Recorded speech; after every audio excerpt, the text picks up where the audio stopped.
Hello, friends. I am so sorry we were a little delayed getting started because technology just rarely cooperates. You know the drill.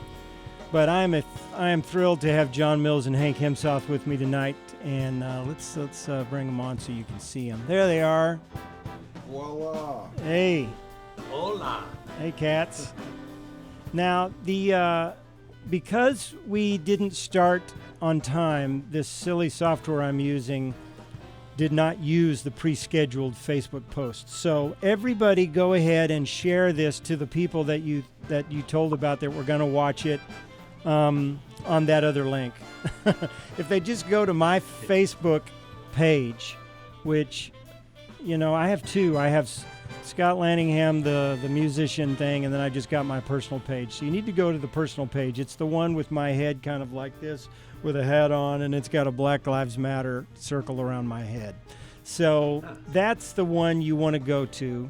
Although I should share it. Let me just share it to the other one right now. Share to a page.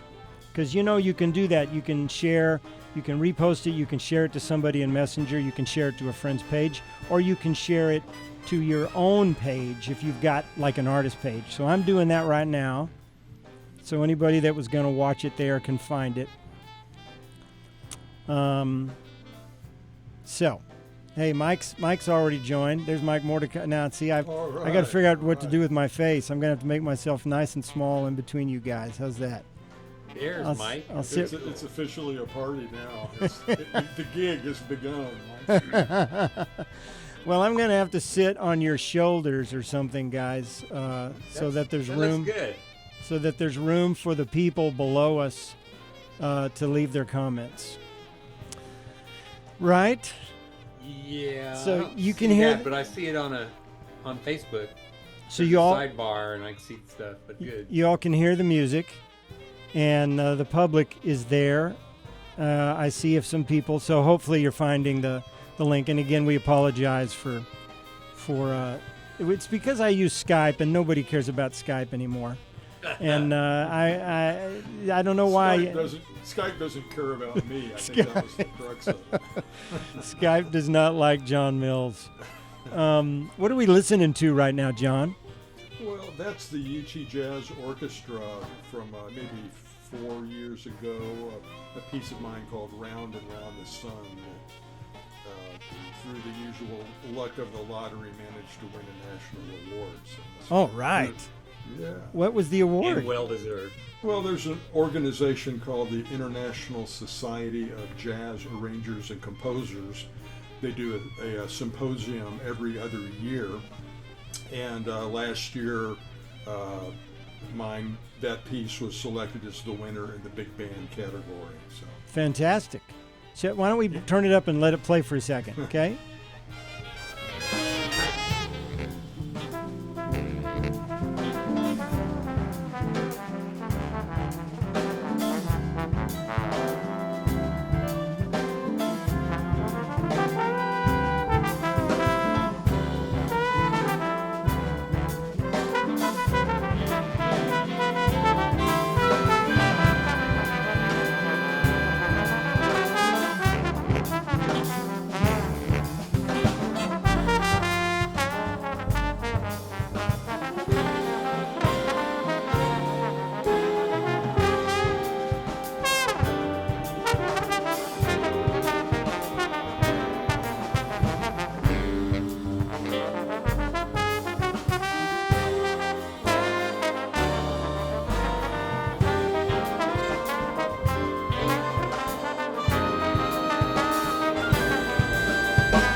great tune, John.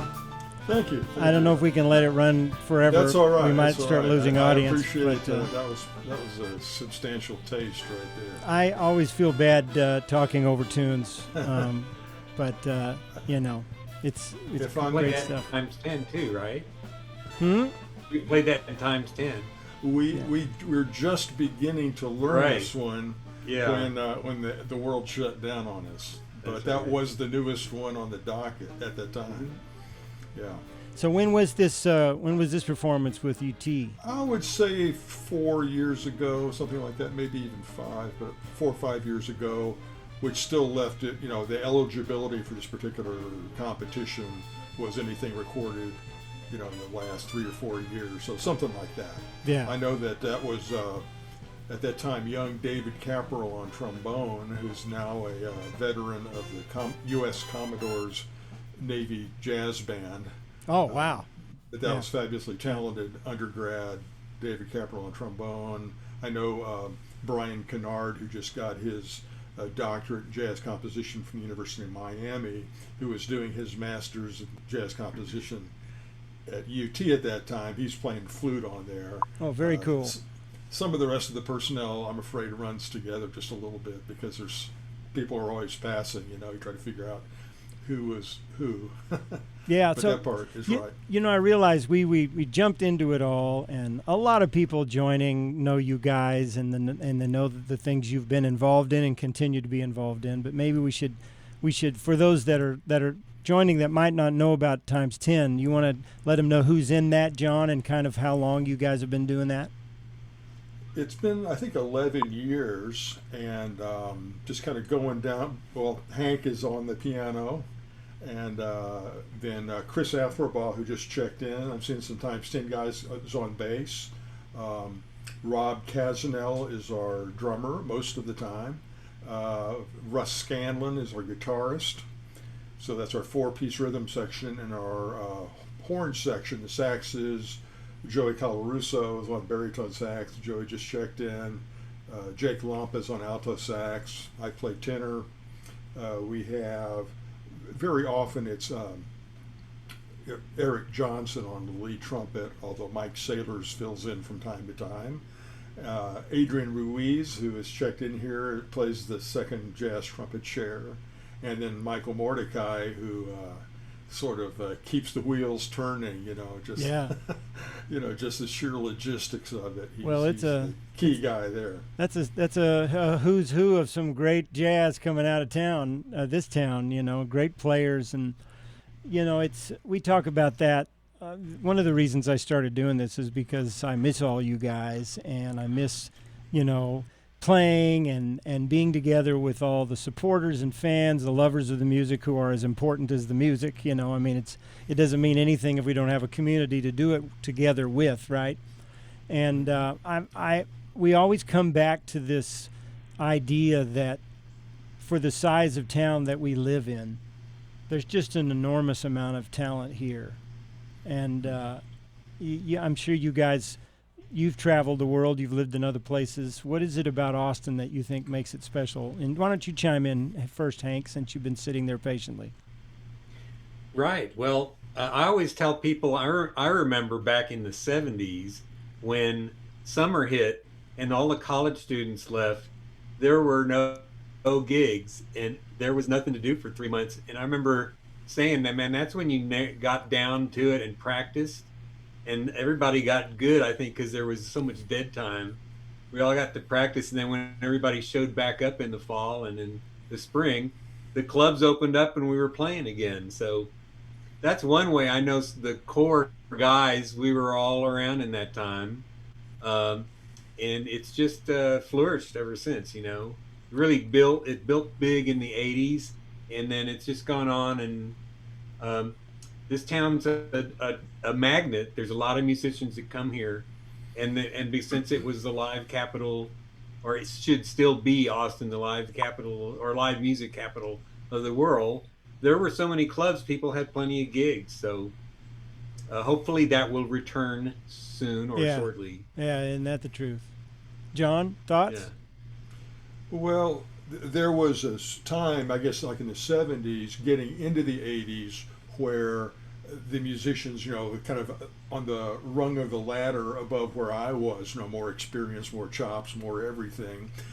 The pattern was those guys would get to a certain stage and then they're going to New York or LA, or at that time even Las Vegas. There's a lot of work, or maybe Nashville, and so all the traffic was outgoing. It's almost like graduating from college or something. People would get to that stage and then they were going to where the work was. And then in the 80s, the direction started to turn around, where people were coming to Austin from those very same places.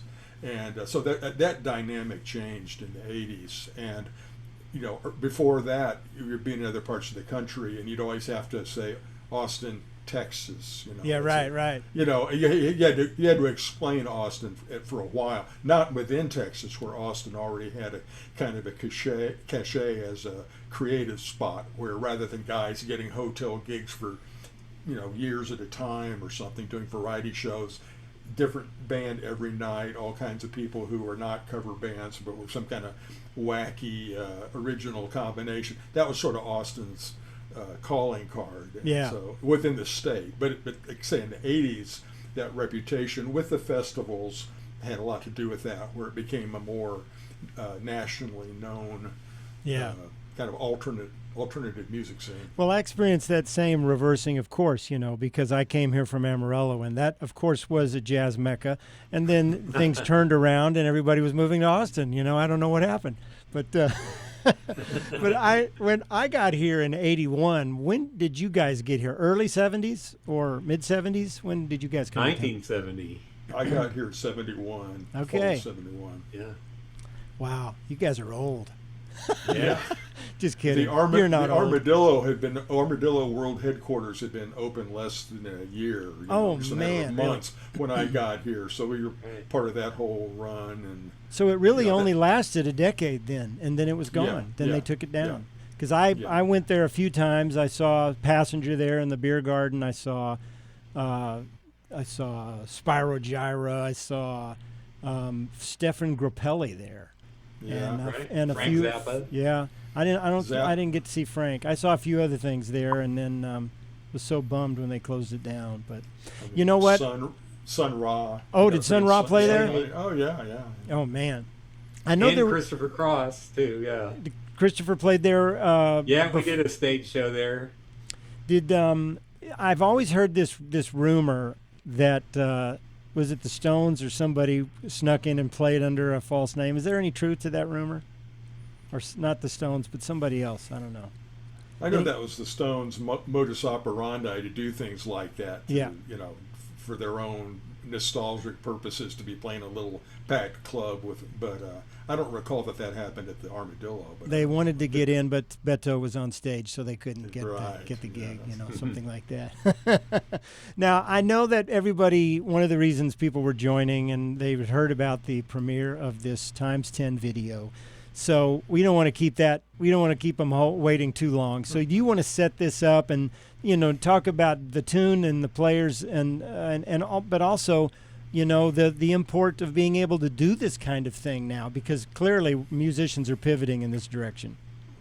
Well, it became kind of obvious, like in March, that people are going to had to find another way to get their music out, whatever the resources they had and whatever fit them.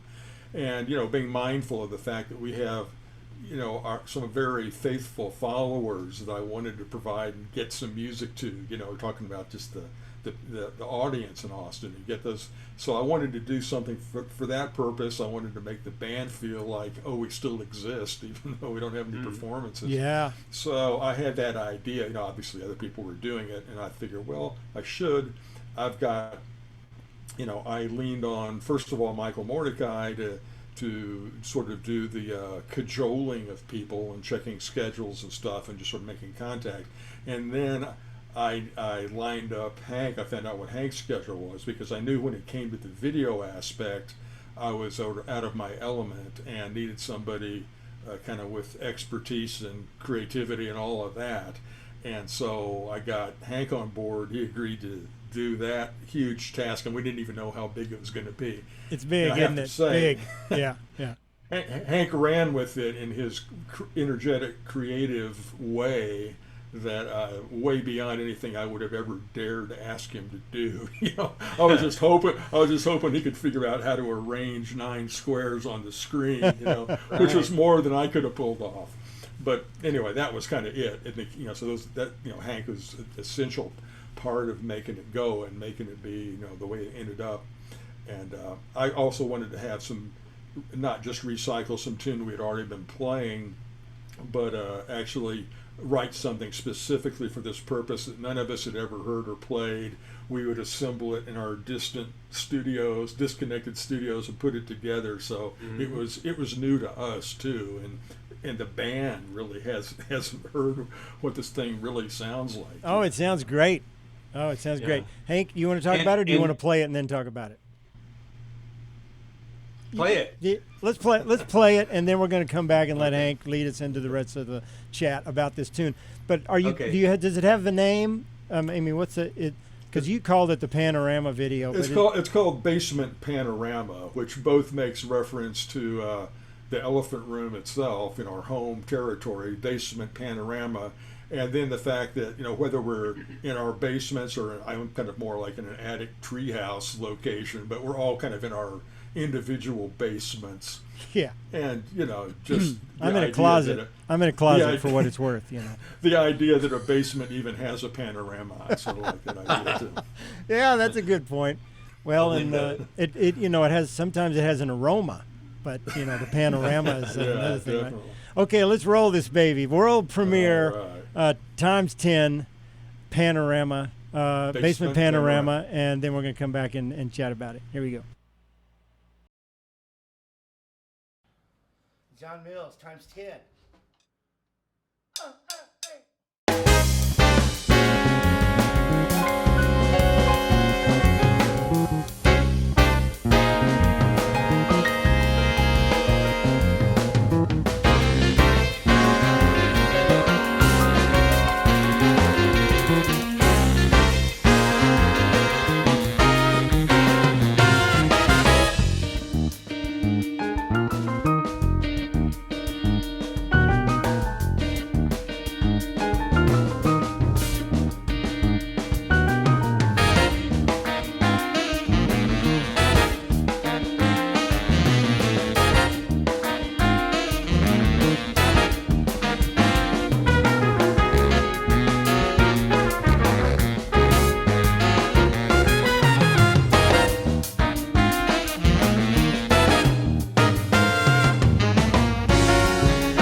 Yeah. Is there more to Oh, it? you got to run the credits. Oh, no. Okay, back to it. I may have to cycle it to the end. Let's see here.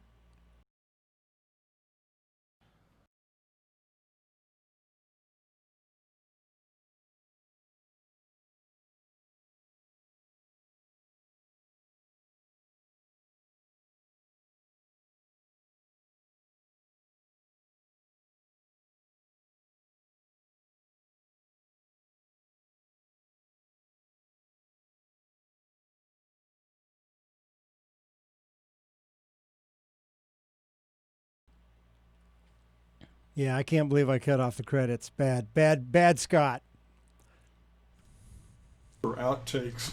Yeah, I'm sure we could have really filled up a few more minutes with blooper Oh outtakes. man, there's a lot of those. I got them all. I thought that's what you were telling me is you're missing the bloopers. A lot of that was very cool, man. Great tune, John. And thank you. and people were asking about who mixed it. Who did the mixing? Well, I had the foresight to know that we couldn't get this far with all Hank's video and all of these performances and have me do like a amateur job of mixing it. So I enlisted Andre Moran, who has been doing the mixing for Kirk Covington's projects, and he did a great job, obviously. Well, And, he did, you know, yeah. we did some back and forth, the usual kind of tweaking, mixing process, but he did the actual audio engineering and made it sound great right out of the gate. And then Mark Hallman over at Congress House did the mastering. There you go, man. Yeah, there's just another example of why it's a cool town. We got so much talent around here. There's Kirk sitting at the drum kit. He had shorts on, but I did not see any hiking boots. Did he have hiking or work boots on? You'll remember, right? Well, we only see what we get. We don't know what anybody was wearing, in their individual layers, when they were performing. For all we know, there wasn't one pair of pants involved in the recording of this video. Right. Oh, that was great. I love that, and I appreciate you bringing that to the show tonight so we could share that. That was very cool and very nicely done. And as people were saying, Hank, that was a killer job on the video edit, man. Well, it was a lot of fun. Everybody sent me iPhone videos, Generally, most people just sent one shot of themselves and maybe one of their solo. So I took those, but a few people sent me multi-shots. So like Adrian gave me a left and a right shot and then his solo separately. So I had a chance to sync all of that up. It took a little math to get it all done, but it was a lot of fun. Did you lay this down remotely by sending tracks around and having people lay their part in, or did you guys get together and record it? Well, no, we never saw each other all this time. Okay, it was like the real deal. I created the template, the track, all with MIDI style, and then each person would play to that. In cases like with drums, I would make a version where there's a click in the band but no drums. Yeah. Because certain instruments, bass is another one where you can't get too crowded by what's been put in there. But I think for the horn players, it kind of worked just to have that block of horns in there to kind of lay in your part. Oh yeah. I want to say for Hank, besides doing this incredible creative kind of choreography that's very tied into the score and all taking advantage of a lot of the upper level things you could do with the video. He was also the the instructor and life coach for everybody as we tried to put this together. Oh, my iPhone's not working. How do I get that camera to happen? All that sort of just mechanical stuff. Because we were all starting. Nobody really had it totally together. Some people had more experience than others, but it required Hank being at the center of the technology part of it to bring that all in together and on an individual basis pull it together. In fact, he was actually making video tutorials for the band about how to go. That sounds like Hank. It was great. That's the Hank I know. John sent me the score, so I sat there. I studied every single measure, and I blocked out things like 8 bars at a time. But John has this interesting thing of taking some guys the bar ahead of the next section as lead-ins, So initially, I just blocked stuff out, 888 or something like that. But once I realized how I could do it, I could follow the music more. So Yeah. the whole tune is, if you study it carefully, the parts that are being doubled are the guys that are in the shots together. Yeah. And then I also tried to divide 10 in as many possible ways as I could. Yeah. 6, 4, 2, and 5, whatever, The other thing, it's only 6 minutes long, but John managed to set out spots for 8 different solos. Yeah, yeah. And the changes are different on everyone. And also, if there's anything that's repeated, it's different when it comes back. It's the instrumentation is different. Yeah. So it was just very exciting to go through it. And then I wanted to build a climax. I remember halfway through, I realized how to color coordinate or color correct video, and so the drama of the film gets better near the end, along with the flashes and everything at the end. No, it's really well done, and it's complex. And I was thinking about that as the tune went on, how many people got featured and the great solos. And man, Yeah. Mike Saylor's that was a beautiful break. I mean, yeah, sure was. the art of doing. Yeah, the art of doing a lot with a very small space, and not necessarily a lot of notes, but just a lot of music. And it was really great. Everybody had about 16 bars, like Hank was saying, different musical sections sometimes, one from another. I do want to say about Mike, this was when we first started lining up who was available. Just like any other gig, not everybody could be available. Eric Johnson on trumpet was not available to do it. Rob Casnell on drums was not available to do it. But like any other gig, you figure out, you get 10 people up there, and the philosophy of times 10 is we don't have subs, we only have special guest stars.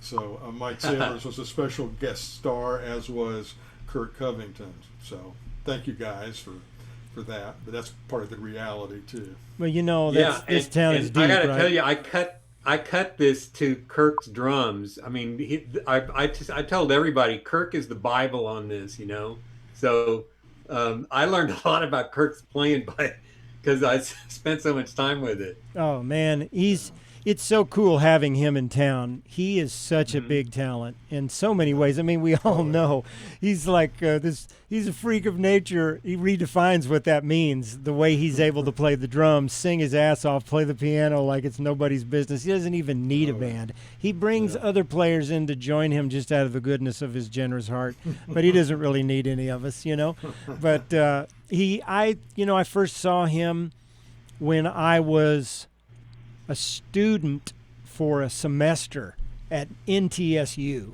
in Denton before I was terrified and left and went back to junior college for a while. But he was playing with Bert Ligon's group. What was that called? Condor. And he freaking blew my mind. And then, I knew about him later with the great guitar player. Tribal Tech. Yeah, Tribal Tech, and of course he played later with Zawinul and so many people. But when he moved to town, I was like, oh my God, man! Now we not only do we have great players in this town, and some well kept secrets in some ways, but just so many great players. But now we've got Breckline in town, we've got Kurt Covington in town, and then I paused at one point and I went, well, even if I don't play anymore, it's still cool, The competition's going to get rough, but then again, in this town, there's room for all of it, There really is, and that's a beautiful thing about Austin. We all enjoy and support each other, and I just love that about this city, Well, there you go. There was my spiel for tonight.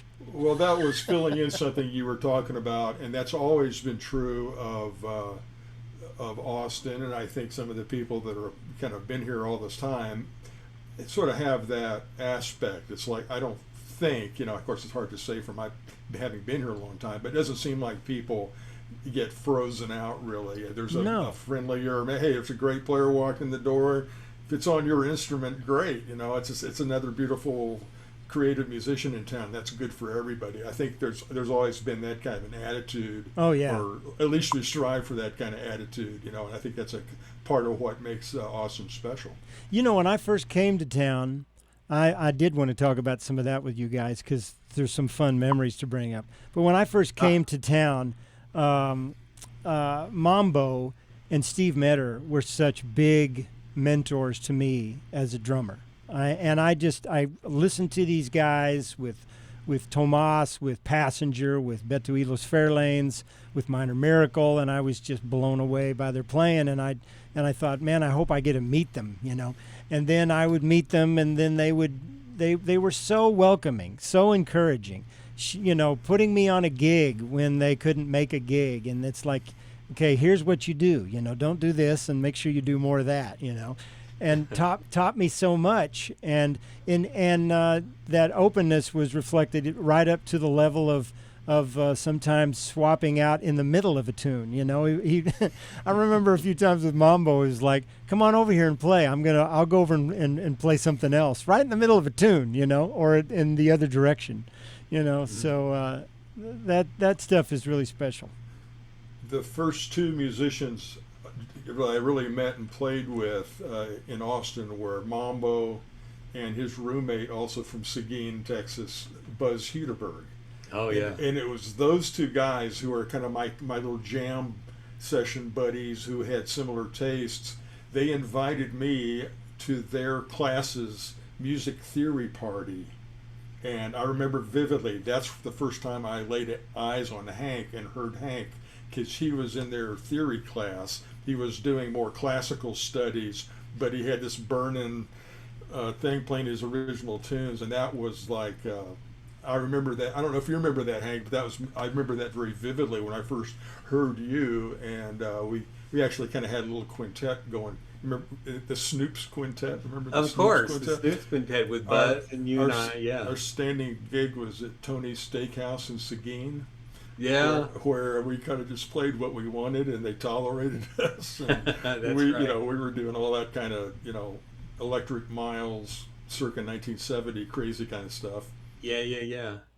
Yeah, it was in the 70s when all that happened. I remember in 78, we were playing a concert down in that sunken park next to the courthouse, and I brought along a little tape recorder and recorded, I think, Tones for Jones Bones, a Chick tune, and Round Midnight or something, and it was us. It was a lousy tape, but I sent that in to the National Endowment for the Arts and got a NEA grant in 1979 from writing like a little essay and Awesome. sending that tape in. So that's the first recording I've had of us. It goes way back. Wow, that's an awesome story. I remember that group in the early 70s. It was there was like a music festival weekend in Zilker Park, and that was the day when Austin was like 99% progressive country. I mean, very creative music. I think the headliner was Greasy Wheels and, you know, the favorites at the Armadillo and elsewhere. And everybody was doing some version of progressive country, great singers, great guitar players, great songwriting. And then we came on. We weren't like the headliners, but I felt like we played last as people were walking to the parking lot or something. And we were doing all this Cannonball Adderley, Joe Zawinul. We played Black Messiah. Black Messiah. Yeah. Wow. Oh, and that was when? When was that? That would have been like 73. Oh, okay. Yeah. 73. I was in 8th grade. I was in 8th grade. Yeah, I think that's when I got my drum set. Was 73. That's when I first got a pawn shop drum set, and who knew that one of these days I'd meet these cats, you know. You put out that little promo a couple of days ago that said, between me and Hank, we have 100 years on the Austin music scene. That was the most frightening thing I've heard in a long time. It's true. Yeah. It's true. That's especially scary. We really did meet around 70, 71, so that's 50 years apiece. Yeah. I know. And you know, and as young as I am, just frighteningly much younger than you two, you know, it's I add another 40 to that now, which is pretty interesting. Yeah, no kidding. Scotty and I were running around doing stuff in 80 and 81, you bet. That's amazing. And you know, speaking of Mambo, I was reflecting with you earlier before we started about that that one story. I think Mambo was on the gig. But everybody was talking here, or John was telling you what an incredible organizer Hank is, how thorough he is, how disciplined he is, and this is the guy that ran 10 miles a day for decades until he couldn't do it anymore, and just was, for all of us around him, it was just like, I don't think we could ever rise to the level that Hank is at. Well, Hank, one of the first stories I heard from you was the pre-organized Hank. Maybe you were still organized, but you were definitely a wild man. And where was this gig with Mambo when you beat a Rhodes piano to death with a drumstick? Do I have to tell that one? Oh, okay. You got to tell that story. So this was a fun gig, I got to tell you. So it was down in San Marcos, like the Nickel Keg Saloon, I think was the name of it. And it paid $5, but we could drink all the beer we could drink. So Mambo and I said, we're going to make $100 each tonight. And okay, you want me to tell the story? So I had a very nice Fender Rhodes, but somehow near the end of the gig, I took John's drumsticks and tore the lid off and started hitting the tines with these drumsticks, and the whole thing went kablamo in a pile of smoke, and that was the end of the gig. But that's half of it, because that same night, some guy drove through downtown San Marcos with a truckload of bricks and threw it through everybody's windshield, including mine. And I remember driving back with glass falling in my face down I-35. But those were the times. See, this is the kind of community spirit that we're missing nowadays. Maybe not the bricks, but the roads. I'm glad you don't abuse instruments anymore. But I wish I had been there to see that. That sounds like a glorious, the Who kind of moment. That would have been fun to watch. Well, John, we used to play in the 4th floor of that Mexican restaurant on 6th Street? Not Manuel's, but Jorge's. Jorge's, yeah. In the cage. I would drag my Rhodes up these really high flight of stairs. You carried that piano and we were up there? stuck in the crow's nest, and we would be playing down to these people like 3 stories down. Mm-hmm. Oh my God! That you carried the Rhodes up into the bird cage. Because that could have come loose, and you could have killed a whole table worth of diners down there. Yeah. And we weren't paid enough to do that kind of damage, at that restaurant. Yeah. That was during a flurry, where 6th Street went from nothing, like maybe it had only Antones, or maybe only Steamboat. I mean, it was like kind of a ghost town. Yeah. And suddenly, over a matter of a couple months, it became this crazy scene, and that gig was sort of a part of that boom. And I was trying to Mike Mordecai is the king of this, but I'm trying to remember all those 80s clubs we played at. So I remember Buffalo Grill. We did duos, a lot of duos. Yeah, and Copas and Piggies. And then, John, were you in the flute circle at the Treehouse? I wasn't in the original lineup. I ended subbing with Vico Vicencio's group. Vico, yeah. Yeah.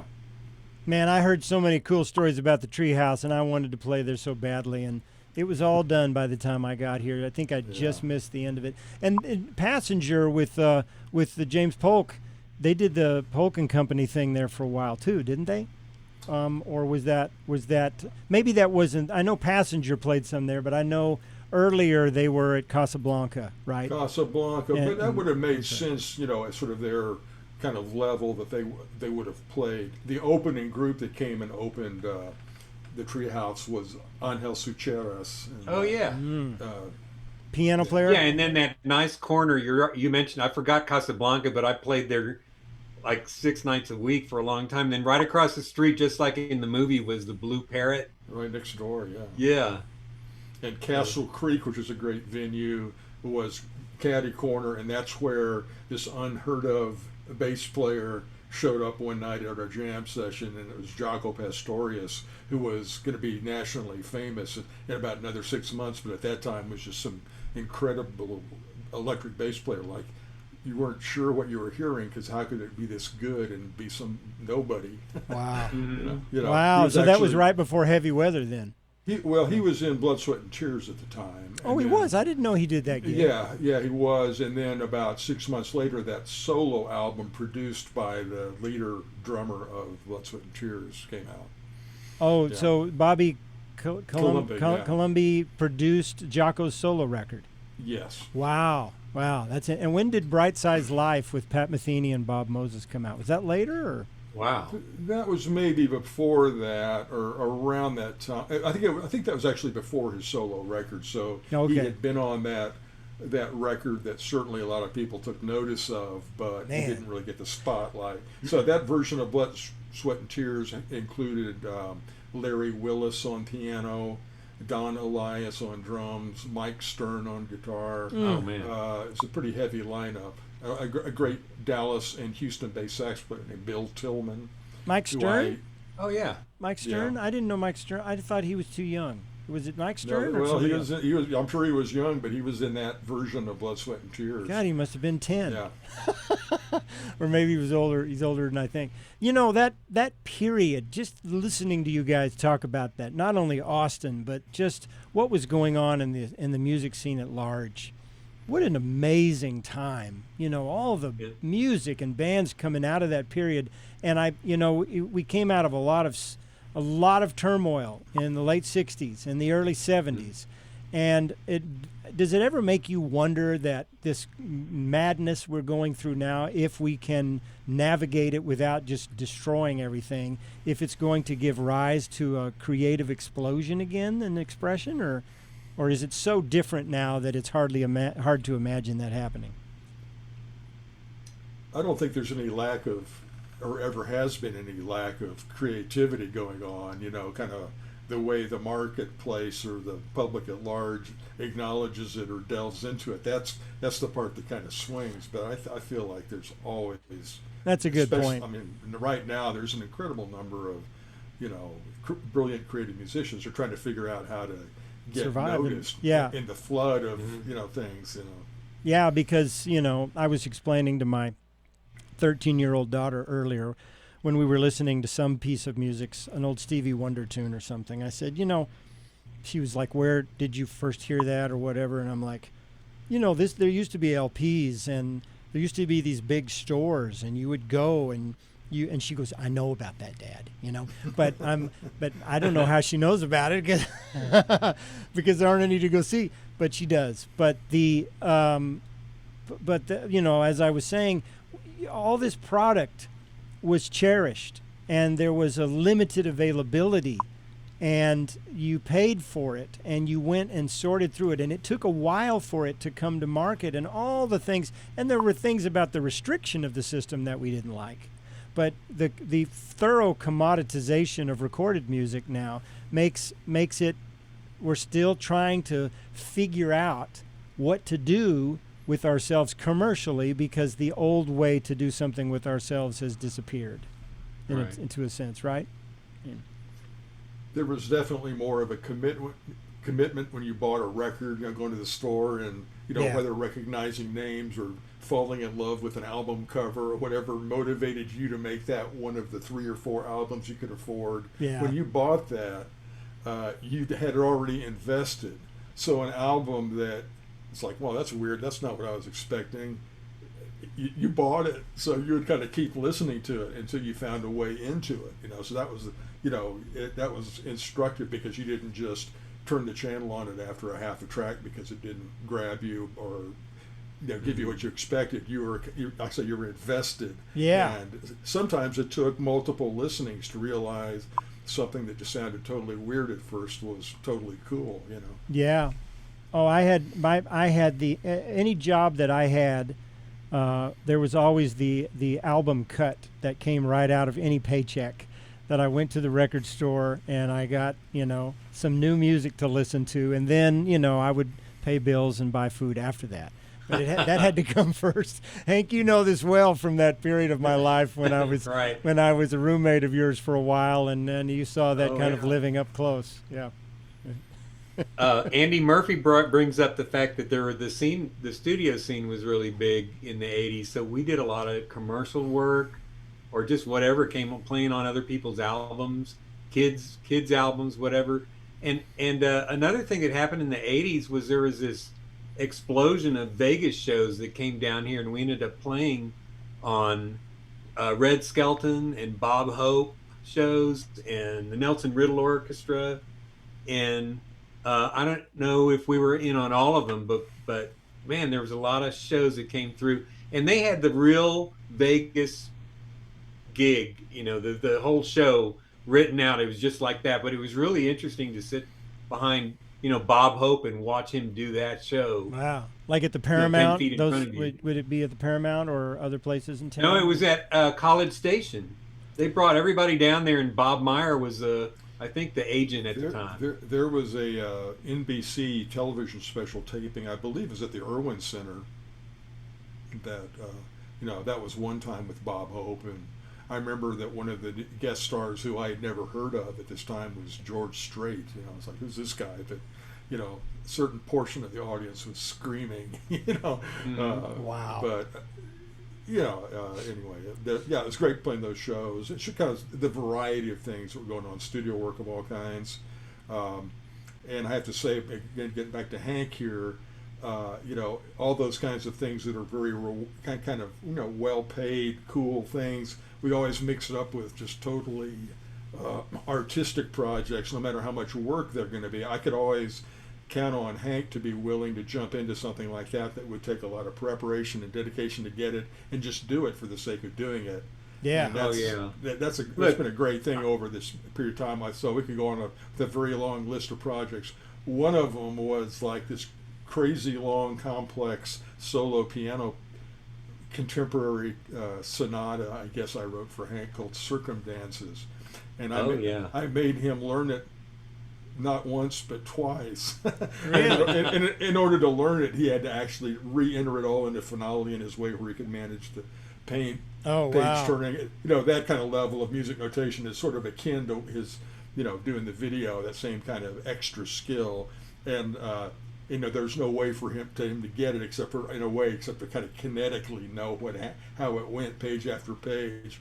And like I say, just enough time had gone by for him to totally forget it. And I dragged him into another performance of it. And as always, totally willing and fantastic job. The best compliment you gave me about that was Hank was so musical with that. So. That's kind of like that comment that we enjoy when people say, "Man, I really loved what you were trying to do there." I could hear what you were going for. Yeah. Just didn't quite. No, I love to do that, and I was going to bring this up at any point, but I'll do it now. Is that I trust John 100% musically and everything else. Whatever we do, we have done totally confident in each other. So as little or no rehearsal. I mean, I trust his judgment. He trusts mine. And so when something hairy, awfully difficult comes up, we call each other. We're both game for the sheer challenge of it. And like I say, we couldn't do that. Only that we've always been involved in, more marketplace projects too. But that sort of buys us the freedom to do the things that are just the reason we were doing it when we were, probably 14 or 15 years old with no thoughts about career stuff, just what is exciting to do. Mm-hmm. And we still, that's an important thing to kind of hang on to. As weird as the music business can be, not to lose sort of your absolutely your younger person, just not worrying about whether anybody else is listening to it. This is great to me, and that's all that matters. Absolutely. Pursuing that. You both are great role models in that regard. You have stayed youthful and creative, and you're successful professionally in the way you needed to be and wanted to be, as with music as your core focus. But you always keep the art alive. And I wanted to play, Hank. You gave me some videos, and I was wondering about playing Day One. What do you think about me playing that? Yeah. You want to set that up? Day One. Is a Bob James tune and a band called Foreplay, and John plays a great tenor solo. It's a real interesting tune. That's why I think I sent it to you. And Spencer's on bass, Steve Spencer Summer, Starnes, James Fenner. I'm sorry, go ahead. You said Steve Summer, James Fenner, and Spencer Starnes great Austin bass player. So many listening will know of him. We lost him. What has it been? A couple of years now that Has he it been passed 3 away. years? Been Yeah. that long. It's hard to believe that we don't have Spencer around. It's hard to believe we don't have so many of the people that we've known. But thank God there's plenty left, and there's new folks coming along. But people like Spencer and Mambo and Tony Campisi and so many others, we miss them because they made an indelible mark on the scene. That's for sure. Yeah, they were the Austin scene, right? Yeah. Well, so the video is a performance at Texas State, or where was? Yeah, I had a band back in the early 2000s called H Project, and I had a series of a night of concerts. I had a night of West Coast jazz, a night of Latin jazz, a night of Chick Corea, and so this is one of the West Coast jazz tunes. Okay, so and again, it's John and you and Spencer on bass, James Finner on percussion, and Steve Summer. Yeah, Like Sumner, Steve Summer on drums, and a full audience. And the audio is great. Did the whole band? Yeah. Was all By the mic'd way, up? yeah, this is pre-HD, so it's going to be a bit foggy looking or dull or dim or whatever. But at that time, Spencer and I set up a 16-track recorder and mixed down the sound, so it sounds really good. So enjoy it. Cool. So let's roll this. This is day one. Check this out.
Nice tune. Yeah, that's a neat Bob James tune, and nice performance, guys. Very cool. I have zero recollection of that. So I think it was pretty much a sight reading experience. Dress rehearsal as we set up and then go. Because there's some of those tunes that you transcribed, Hank, that we played over the years, but that one, not so much. I think I sent you that chart, and we just played it that night. Yeah. How many gigs have you had over the years where someone mentioned it or showed you a piece of audio or video and you're like, I have no recollection of being there or playing that whatsoever? I certainly remember the event. That part is pretty vivid, but it was I think that a song that in that case, I played that one time. It's probably the only time I played that tune in my life. So you're right. That whole show was all new stuff, and that was sort of during the smooth jazz time when people were playing that, and I was always looking for the most interesting smooth jazz tune we could possibly do. So there's a lot going on actually, and you did very elaborate, detailed, accurate descriptions of those things, and so they were quite there was a lot going on in those. It wasn't like, it's smooth jazz, therefore it's effortless. It's like, it was complex rhythmically, harmonically, formally, all every way possible. It was deceptively tricky. That whole smooth jazz phenomenon too, and too often that word has been applied to some music that didn't really belong, I don't think, in that category. Everybody will have their own opinion on that. But, the whole CTI period in the 70s, that label, Bob James coming out of there, Grover Washington, and, Jack DeJohnette was playing drums on most of those sessions back then. There were so many great players and some really cool music. And just because it's super melodic doesn't mean that it's elevator music, But, sure. I guess that's a marketing casualty, of some of it. Well, we had a smooth jazz radio station here on FM for about 2 or 3 years, and they sponsored a warehouse jazz festival. I sent you a little picture of that. So my band played on that. We played those kind of tunes. The whole downtown area showed up. And in the middle at midnight one night, Lady Bird Johnson's daughter owned that station. She just said, "That's enough of that." And it suddenly went country western. Was it something that I played? Was it something that I squeaked? Was it that low B flat? What was the problem? I was on one of those gigs with you, Hank. That's the there's that picture I sent you. You're in there with John and I and Hart. Was that in your second email of photos, or was it in the first one? The first one. Because I got to see if I can find it. I'd love to see that. That's you in the background. It's it's like a. What's it called? Warehouse District. Let's see if I can show it. Let me turn myself off for a second. I think so. There it is. Yeah. Oh, wait a minute. I'm expanding the wrong. I don't know if I can make this bigger. If you blow it up, it's not going to look any better. Yeah. There's John, there's Hank, there's Hart on percussion. Nobody has congas like that man. Right. And then there I am with a piece of black tape across my eyes, I guess. I don't know. Yeah. And then who's on bass? I can't remember. Glenn Schutz. Glenn Schutz, yeah. Yeah, Glenn Schutz. Yeah, if the video was 720p, then this is 480. So. Right. Well, that was fun. And I've disappeared. Where am I? There I am. Okay. Go ahead. I will still want to treat John's writing skills and mention a bunch of highlights I've been involved with on John's illustrious writing career. Please do. So I don't remember how far back this went, but we played the opening theme to Austin City Limits at least for 3 years, and I think you wrote several versions of that. Right, I did. I had been doing like some of their station ID music and music for their own in-house, children's productions and stuff. And then I got invited. There's a couple years there where they were taking a break from Home with the Armadillo, London Homesick Blues, Gary P. Nunn. They're still using it at the end, but they shot a a video around Austin, water skis and trucks and stuff, and got me to write instrumental music set to that. And this was slightly before the days of having software that would line all that up. So in those days it was a stopwatch and algebra and figuring out how many beats or parts of beats you needed to get to catch the hit with a splash of water or something. And that's the way I was operating, and somehow that got me in. And so maybe it's season 7 and 8 or something. Wow, that's cool. I didn't know that far back. That I had done that opening music.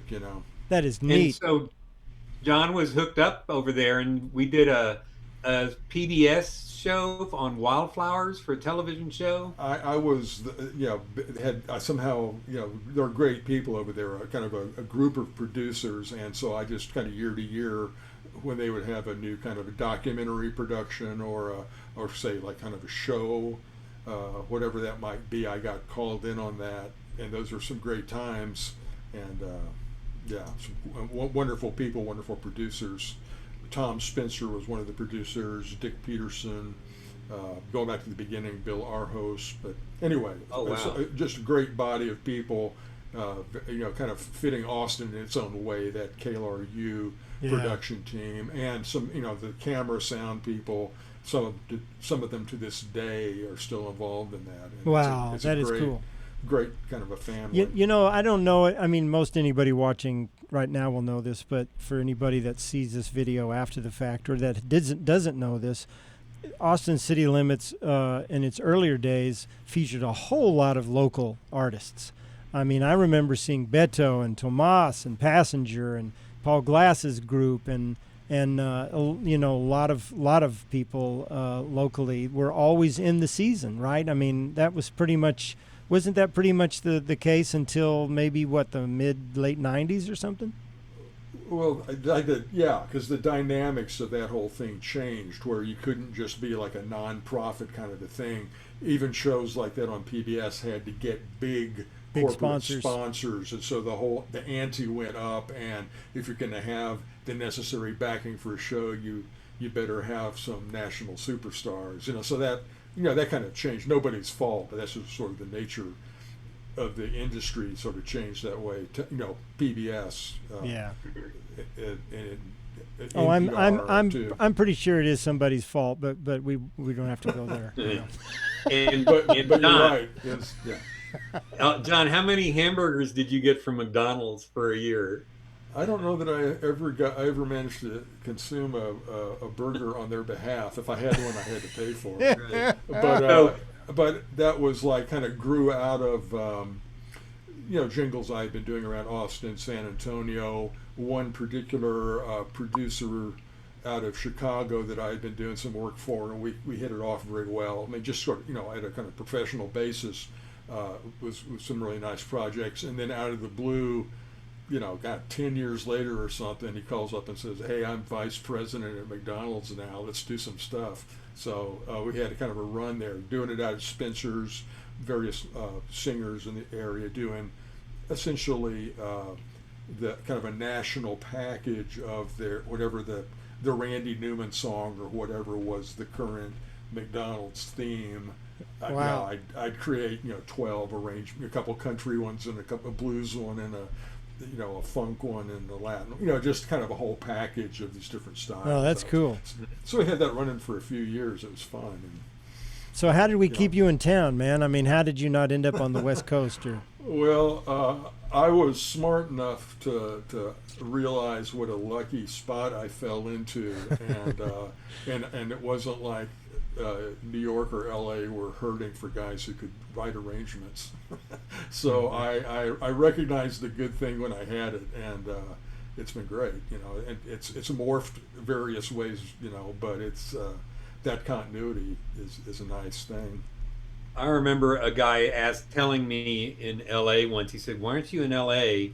And I didn't have a great reason, but then I had another guy come and say, "Hey, would you rather be a little flea on a big dog or a big flea on a little dog?" And after thinking about it, I said, I'll just be a big flea on a little dog and stay right here in Austin. And Austin's now a medium-sized dog. You know, it's not a little dog anymore. Yeah, and you're not as big a flea as you used to be, you know. But, you're as big a talent as you used to be, but, you know. I don't know if that joke even worked. I think I have to go in a different direction. So, John, did we do a live broadcast at the Continental Club? Was that KGSR? Yeah, I mean, I've done that a few times with various people. Sometimes where I'm just the guy blowing the saxophone, and maybe sometimes when I have a little more to do with what's happening. I'm not sure what that event might have been. Yeah, I don't know if Mike but it was a couple of years, and we were like the house band, and whatever anybody came in with, we would do it was like Letterman or something. We just did something behind him, whatever it was. There's a lot of things like that, live broadcasts. I mean, I started making a list of the things that we've done together, and it's, you know, I thought I had a huge list, and then you threw out some photographs. It's like, oh yeah, I forgot about those. Right. So we did a bunch of shows at the Paramount. I think Mike Mordecai booked those. We did some silent movies. Nosferatu, I remember. A bunch of stories about that, but just all kinds of shows all over town. Okay, we did tell the earlier story about Mambo and the Rhodes piano that went down. Do you guys have a story that is a common nightmare gig story that you love to retell, that tickles you to think back on it, even though it may have been painful at the time? I've got one. It's not the one Mike Mordecai. It's not the one you're thinking of. You tell that one too well. But there was a gig, and I was subbing for, you know, my superior in the saxophone player world in Austin, Paul Ostermeyer, who was the guy. And there was a gig, and it was like a Shrine Circus or Ringling Brothers Circus gig, and I was subbing just this one gig, you know, and it was pretty close. It was at the old City Coliseum, and you know, I was trying to manage. We lived off of Riverside, so it wasn't going to take that long. It happened. There was a huge thunderstorm on the way there, just blinding, and so I'm pulling in with this huge Chevy Impala station wagon, trying to get parked and get in, and you know, it's blinding, and I come to a long row of parking places, and then it's blocked in. I can't get out except to back up, and I can't see. It was just a total nightmare. And then I kind of was soaking wet and had a couple horns and stands under my arm. Somehow I felt like I came underneath a flap, you know, like it was a circus tent. And I look up and I hear the music, and the band is already playing. And they're way up in this crow's nest at the opposite side of the Coliseum. Oh, so I kind of made my way there, you know, rolling through people with all my stuff, trying to go up these narrow spiral staircase to where the band's already playing. And I get up there trying to get my horns out, and I'm seeing my seat is at the far end. And the only way I can get to my seat is to slide by the crusty Ringling Circus band director who's up there conducting already. Wow. So there's no way I could just slip into my chair. I had to actually physically bump past him with my horns to get there.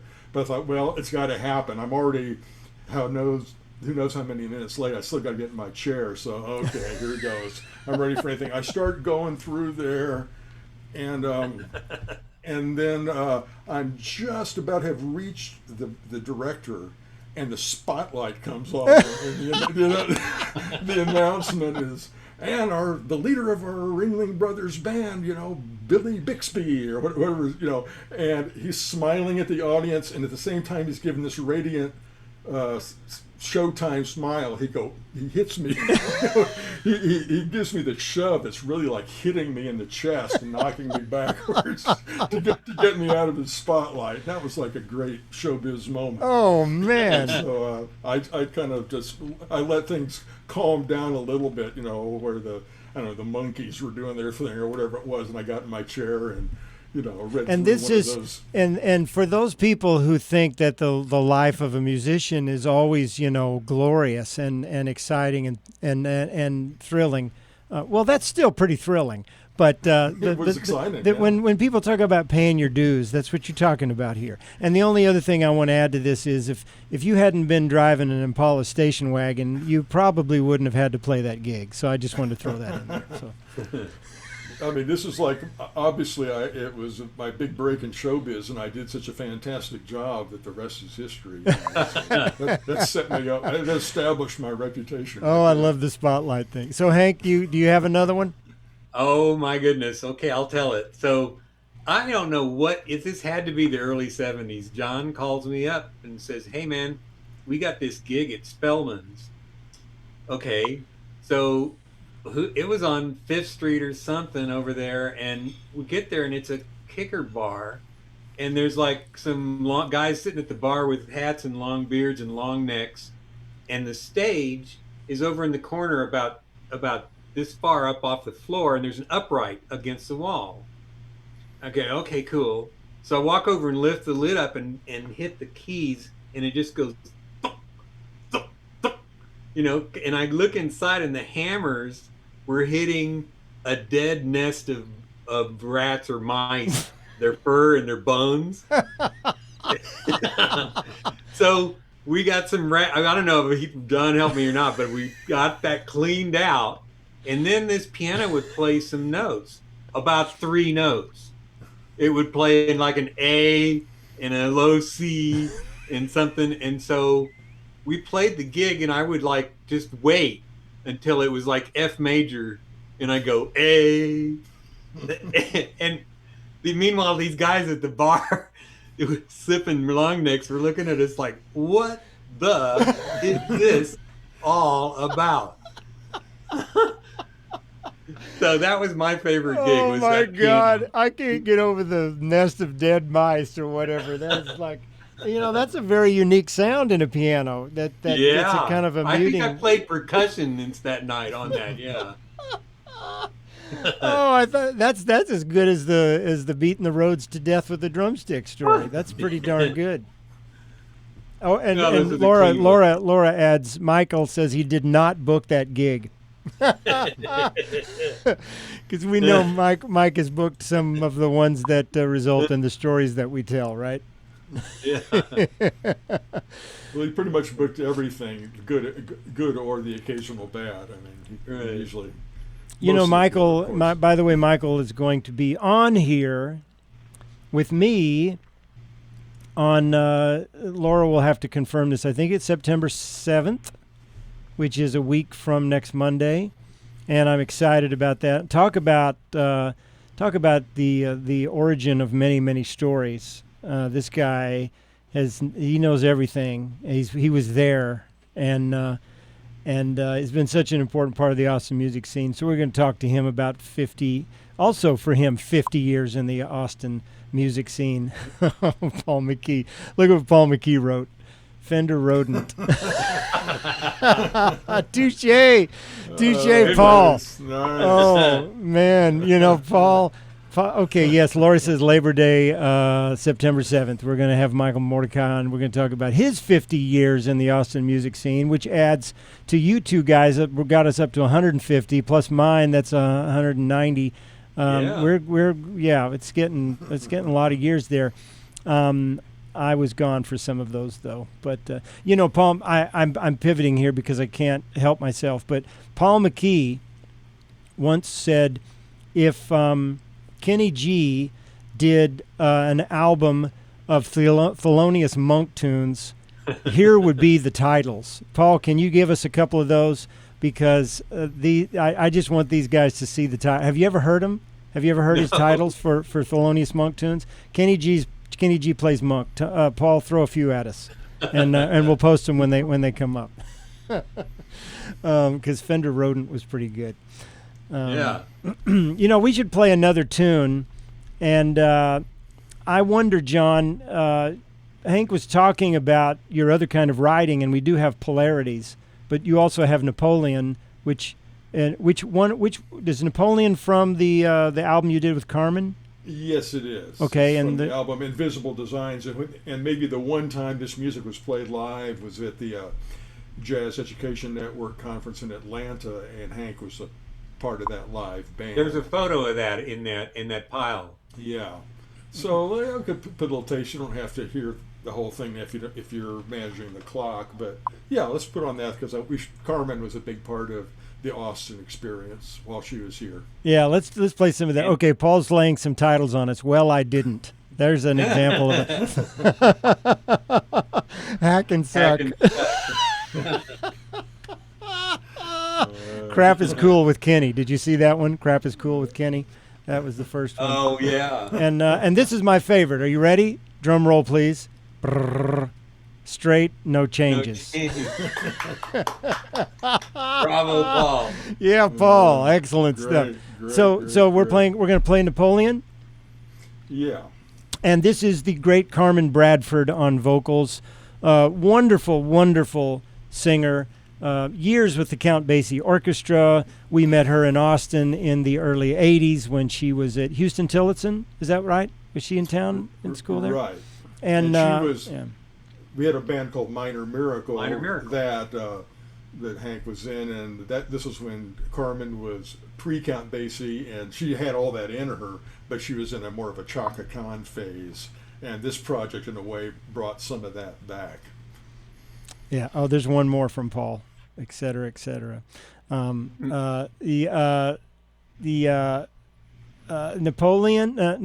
is the tune, and the name of the album again, John. Say it again. Invisible Designs. And is that one where people can listen to it on a streaming service, or they only buy it from you? I think it's out there somewhere if you Yeah. look around, like everything else. So if you care about John, buy it. If you don't, stream it. And Either way, I'm going to end up with the same amount of money either way. I'm sure. if you if you do stream it, just put it on a loop and stream it 24/7 for a month, and that's the only way John's going to see anything out of it. So we'll just get straight about that right now. Okay, here's Napoleon.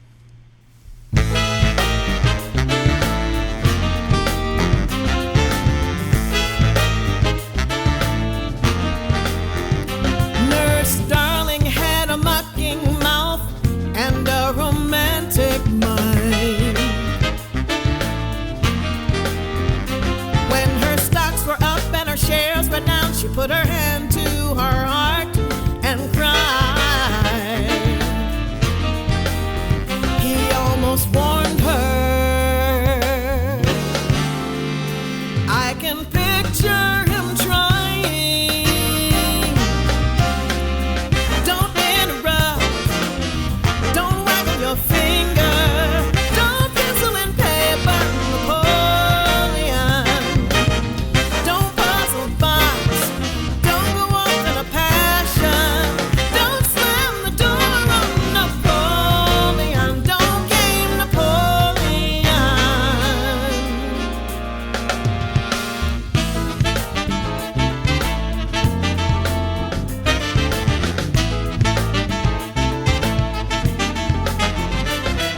Sitting on the edge of the bed, she calculated perfectly. Cut his coffee off at the office and confused him almost gleefully. He almost warned her. Can you picture him trying? Don't interrupt. Don't waggle your finger. Don't pencil and paper, Napoleon. Don't puzzle box. Don't go off in a passion.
that's cool. a great cut. That's a cool cut.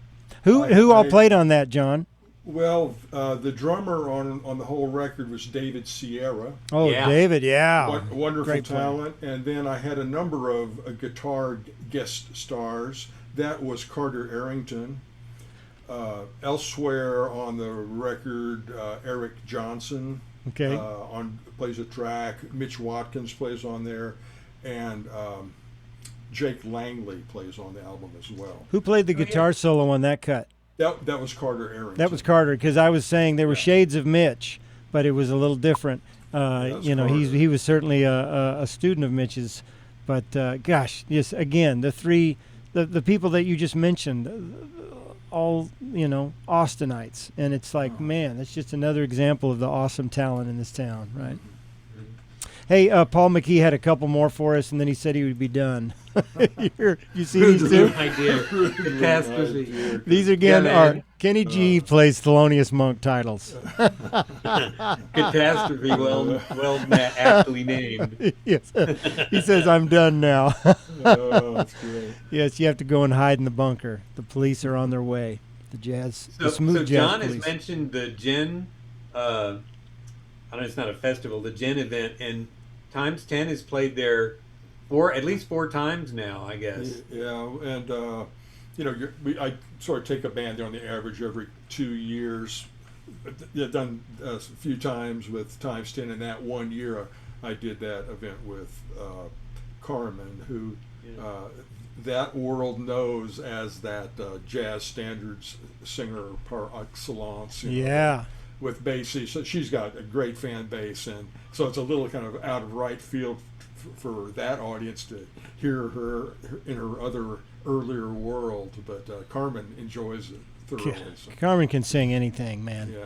yeah. Right. She, you know, that story of her, she had a connection, I think, to the Basie band because of her father, right? Didn't her father, Bobby, play with Basie at one time? Well, I don't know that. I mean, he's always been such an avant-garde guy, Bobby Bradford, but certainly the parents knew all those Right. folks. There was one night at Piggy's when I was doing, you know, attempting to play piano for her. Spencer was playing bass and holding it down. I was playing piano, picking up an occasional sax solo. Yeah. And there are very few people's on a Tuesday night or something, and I look over, it's Max Roach. Oh, man. You know, and that was the kind of, and Max Roach was there because it was Carmen, because, Yeah. you know, there's a great picture you may have seen of Carmen sitting on Louis Armstrong's lap when she was 3 years old. You know, Yeah. I mean, she's like kind of born jazz royalty. Yeah. So, Oh gosh, yeah. And that's such a great. I love the story about. I mean, of her opening for Basie at the Paramount, and Bill Ginn was playing piano with her, and I don't remember who else played that night. I think it was just a trio and Carmen, right? But so well received, and of course, not long after, it was just a few months later, maybe, that she was on the road with Basie. it was more a matter of days. Oh, it was That days. Okay. That was officially the end of that version of Minor Miracle. But, you know, And Andy said he thinks that Carmen's mom sang with Basie. I think I've heard Dr. James Polk say that too. Well, that's true. Melba Joyce has sung with Basie and has basically done every gig that Melba Joyce subbed with Minor Miracle. A couple Did she times. really? So, Oh, yeah, wow. So she's great. Has a different voice, but is wonderful singer. Oh, that is so cool. You know, this has been such a blast chatting with you guys, and we didn't even get through half. We barely got through half of the material we were talking about. We've been going for an hour and a half, and I got to think you're probably getting a little tired. And but we could keep going. But I'm thinking maybe we should come back and do another one, and carry on this conversation with other stuff, because there's so many untold stories, you know. Yeah, there's a bunch more to talk about. Scott, sure appreciate the opportunity. You bet. Hank, I sure appreciate everything you've done and contributed for the last 50 years to Go make back the scene and as forth, much man. fun as it is. Yeah. Yeah. And Yeah. John has supported me and been on a bunch of things I've done. We can talk about that sometime too. So it's been a nice collaboration and involving all of the good people in Austin for so long. So Yeah. Hey, yeah. Laura Mordecai is suggesting we close with the video again. I think that's a cool idea. What do y'all think? That would be fun because it's such a kick-ass video, and I really appreciate everybody joining. It's been a really nice crowd tonight with a lot of participation, and it's fun to be able to show the comments on the screen. I know I appreciate it. These guys have appreciated it, and there's something about being able to do this right now that is so valuable, I think. I know when Ernie Durawa was on the other night, he and I talked afterwards, and he just said it lifted his heart up to be able to connect with people, this way. And this is tough stuff we're all going through. I mean, this is unlike anything that any of us have seen in our lives, and maybe that we've even heard people talk about in the life that the generation before us. So anything we can do to keep community alive is, I think, let's make the critically best of it. important. No kidding. Right. Yeah. So let's hit this video one more time, which is called Basement Panorama by Times 10, with these two dudes smack dab in the middle of it all, and a bunch of great, awesome musicians. Video produced by Hank Hehmsoth, song written by John Mills, and hypnus provided by both cats. So Thank you so much, Scott. Yeah. you bet. Okay, guys, I'll roll it, and then we'll sign off from there. And thank you again for joining. Cool. John Mills, Times 10.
Yeah, we're back. We're back to say goodbye. That was cool. I'm glad I had another shot at running it because that way I didn't interrupt the credits. And the credits guy needs the love.